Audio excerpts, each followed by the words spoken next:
Selamat pagi Bapak Ibu Saudara yang dikasihi Tuhan. Pagi hari ini menu sarapan rohani dengan tema dipimpin Roh Kudus. Roh Kudus adalah salah satu pribadi Allah bersama-sama dengan Allah Bapa, Allah Anak, yaitu Tuhan Yesus Kristus.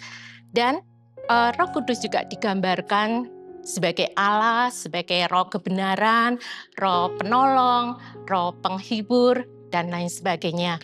Mari kita baca firman Tuhan bersama-sama di dalam Yohanes 14 ayat 16. Aku akan meminta kepada Bapa dan Ia akan memberikan kepadamu seorang penolong yang lain, supaya Ia menyertai kamu selama-lamanya.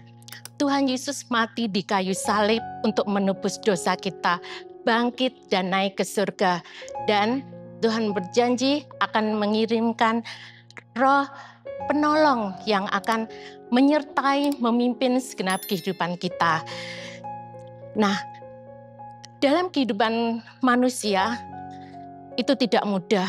Banyak tantangan, demikian juga banyak hal-hal yang dapat membawa kita jauh dari Tuhan. Maka kita perlu untuk hidup dipimpin oleh Tuhan, dipimpin oleh Roh Kudus. Yang pertama alasannya yaitu Roh Kudus membimbing kita dalam kebenaran. Mari kita baca firman Tuhan di dalam Yohanes 16 ayat 13a. Tetapi apabila Ia datang, yaitu Roh kebenaran, Ia akan memimpin kamu ke dalam seluruh kebenaran. Nah, Roh Kudus akan menolong kita untuk mengerti seluruh kebenaran. Demikian juga Roh Kudus juga menolong kita, memberikan hikmat untuk kita mengerti ajaran Tuhan, firman Tuhan, supaya kita semakin hari semakin mengenal siapa itu Tuhan, siapa itu Roh Kudus. Dan Roh Kudus juga menolong kita untuk mengambil keputusan-keputusan dalam kehidupan kita itu yang benar. Demikian juga rencana-rencana kehidupan kita yang sesuai dengan firman Tuhan. Alasan yang kedua yaitu perubahan hidup. Roh Kudus mampu mengubahkan hati. Hati yang keras akan diubahkan menjadi hati yang lembut. Tanah hati yang tandus akan diubahkan menjadi tanah yang subur. Dan melepaskan kita dari segala keinginan dosa. Siapa saja yang menjadi milik Kristus, Ia telah menyalibkan kedagingan dan melepaskan segala hawa nafsu dan keinginan-keinginan yang tidak sesuai dengan firman Tuhan. Sebagai anak Tuhan, kita harus mampu mengatakan tidak untuk hal-hal dosa dan hal-hal yang tidak sesuai dengan firman Tuhan. Memang Tuhan memberikan kehendak kepada manusia. Tuhan itu tidak otoriter. Jadi Tuhan memberikan kehendak kepada manusia untuk memilih. Tuhan juga memberikan pilihan dalam kehidupan kita.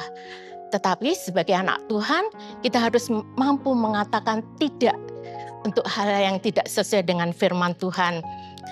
Yang ketiga, hidup sesuai dengan kehendak Allah.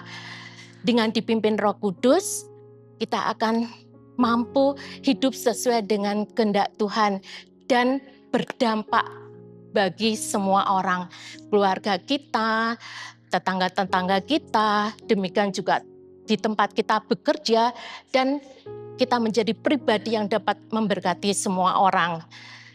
Hidup dipimpin Roh Kudus itu sama seperti seorang bapa yang menggandeng tangan anaknya yang masih kecil, supaya anaknya tidak tersesat dan tidak berjalan ke kiri, ke kanan, tapi dia berjalan bersama-sama dengan bapaknya untuk sampai kepada tujuan. Demikian juga firman Tuhan, Roh Kudus, Allah menolong kita untuk kita berjalan sesuai dengan firman Tuhan, tidak menyimpang dan tidak menyimpang ke kiri atau ke kanan, tapi Roh Kudus akan menolong kita berjalan sampai tujuan, yaitu masuk dalam kerajaan surga. Dipimpin oleh Roh Kudus, ditandai dengan adanya perubahan dalam kehidupan kita, dalam karakter kita, perilaku kita, dalam kehidupan kita sehari-hari, dan hidup kita menghasilkan buah-buah roh, yaitu kasih, sukacita, damai sejahtera, kesabaran, kemurahan, kebaikan, kesetiaan, kelemah lembutan, dan penguasaan diri. Selamat beraktivitas, Tuhan Yesus memberkati.